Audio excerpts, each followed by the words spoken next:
नमस्कार, मैं हूं सौरभ त्रिपाठी। आप देख रहे हैं India news Uttar Pradesh Uttarakhand. Bulletin शुरुआत करते हैं। लोकसभा चुनाव के 5वें चरण की वोटिंग खत्म हो गई है। यूपी के 14 लोकसभा सीटों पर मतदान संपन्न हुआ है। यूपी में 14 लोकसभा सीटों पर 57.79% वोटिंग हुई है। अमेठी में कुल 51.17% वोटिंग हुई है। बांदा में 59.46% मतदान हुआ है। वहीं बाराबंकी में 66.89% मतदान हुआ है। फैजाबाद में 58.96% वोटिंग हुई है। वहीं फतेहपुर में 56.90% वोटिंग हुई है। गोंडा में 51.45% मतदान हुआ है। हमीरपुर में 60.36% मतदान हुआ है। जालौर में 55.99% मतदान हुआ है।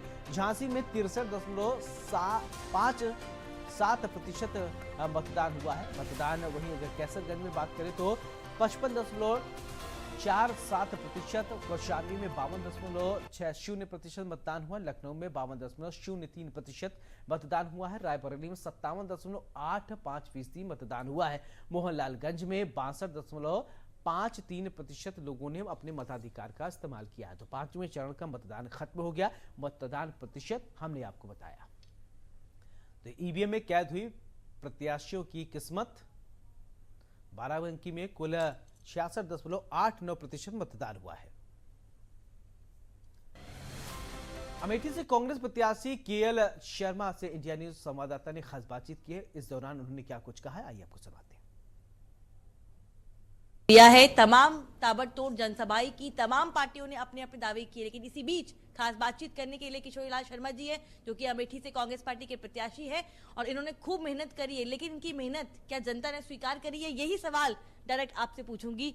बहुत बैठकें की, बहुत सभाएं करी, क्या जनता ने उस बैठकों को, उस वादों को और कांग्रेस पार्टी के उस मैनिफेस्टो को दिल से अपनाया होगा? आज नहीं, दिल से अपनाया हमारे मैनिफेस्टो को, क्योंकि बीजेपी का जो मैनिफेस्टो 10 साल से था वो इम्प्लीमेंट नहीं हुआ।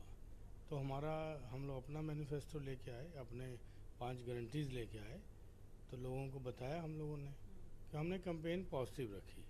हमने किसी को मतलब उस तरह बुरा भला नहीं कहा, व्यक्तिगत आक्षेप नहीं लगाए। तो जनता का प्यार तो मिला, वरना इतने कम समय में इतना मतलब नहीं हो सकता था। जो मैं क्योंकि इलेक्शनिंग करता हूँ तो अच्छा जनता का था सपोर्ट मेरे को। बार बार यहाँ पर प्रियंका गांधी ने एक मोर्चा संभाला हुआ था लंबे समय से। 6 तारीख से लेकर 18 तारीख तक वो यहीं पे थी, अमेठी और रायबरेली कर रही थी। बार बार उन्होंने एक ही बात का जिक्र किया कि जिनसे मैंने राजनीति सीखी, आज मैं उन्हीं के सपोर्ट में यहाँ वोट मांगने आ रही हूँ। ये भावुक अपील जो बार बार प्रियंका गांधी ने की है, आपको लगता है कि रायबरेली और अमेठी दोनों की जनता ने गांधी परिवार की उस अपील को दिल से स्वीकार किया होगा? देखिए, पहली बात तो ये प्रियंका जी का बड़प्पन है, वरना शेर के बच्चे को शिकार करना नहीं सिखाया जाता, उस जन्मजात होते हैं। मैंने बहुत सी चीज़ें प्रियंका जी से सीखी, मतलब ये है पहली बात कि मतलब उनका बड़प्पन है, वो कह रही हैं कि मैंने, लेकिन मैं ये कहता हूँ कि मैंने उनकी बहुत चीज़ें जो हैं मैंने अपनी लाइफ में अपनाई हैं। सर, एक और सवाल लूंगी, क्योंकि लगातार स्मृति ईरानी यहाँ आपके सामने चुनावी मैदान में थी। वो लगातार ये कहती रही कि राहुल गांधी भाग गए, राहुल गांधी ने छोड़ दिया। ये भी कहा आपके लिए कि कांग्रेस पार्टी ने अपने एक नौकर को, एक आम कार्यकर्ता को उन्होंने चुनावी मैदान में उतारा है। इस स्टेटमेंट से, इस बयान से आपकी क्या प्रतिक्रिया है? आपको लगता है कि जनता के बीच में जब ये बयान गया होगा तो इसका नेगेटिव असर स्मृति ईरानी को भुगतना पड़ा होगा आज? लेकिन मैं तो शुरू से कह रहा हूँ, उनकी किसी बात का मैं जवाब देता नहीं हूँ, आज भी नहीं दूंगा। ठीक है, ये उनके संस्कार हैं जो उन्होंने बोला है, लेकिन मेरे संस्कार ऐसे नहीं कि मैं इसकी कोई प्रतिक्रिया दूं। ठीक है, ये उनके संस्कार हैं, उनको मुबारक। ठीक है, सरलता के साथ बहुत तमाम सवालों के जवाब देते हुए किशोरीलाल शर्मा जी, लेकिन जनता फैसला कर चुकी है। 4 तारीख को मतदाता जब मत की पेटी खुलेगी तब ये फैसला होगा कि जनता ने किसको चुना है और किसको नकारा है। हालांकि ये देखने वाली बात होगी कि 4 तारीख को परिणाम जो है वो किसके पक्ष में आते हैं और क्या कुछ देखने को मिलता है। मेरे सहयोगी राजेंद्र के साथ मैं कनिका, इंडिया न्यूज और न्यूज एक्स अमेठी। कांग्रेस के पूर्व विधायक दीपक सिंह से लोकसभा चुनाव को लेकर संवाददाता कनिका कटियार ने खास बातचीत की है। क्या कुछ उन्होंने कहा, चलिए आपको सुनवाते हैं।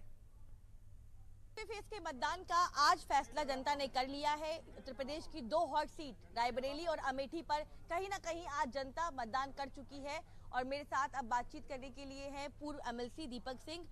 लगातार हमने आपको चुनावों में सक्रिय देखा है, अमेठी में खास तौर पर। क्या देख रहे हैं इस बार अमेठी में, क्योंकि मतदान खत्म हो चुका है, जनता फैसला कर चुकी है, आपके पक्ष में वोट आएंगे?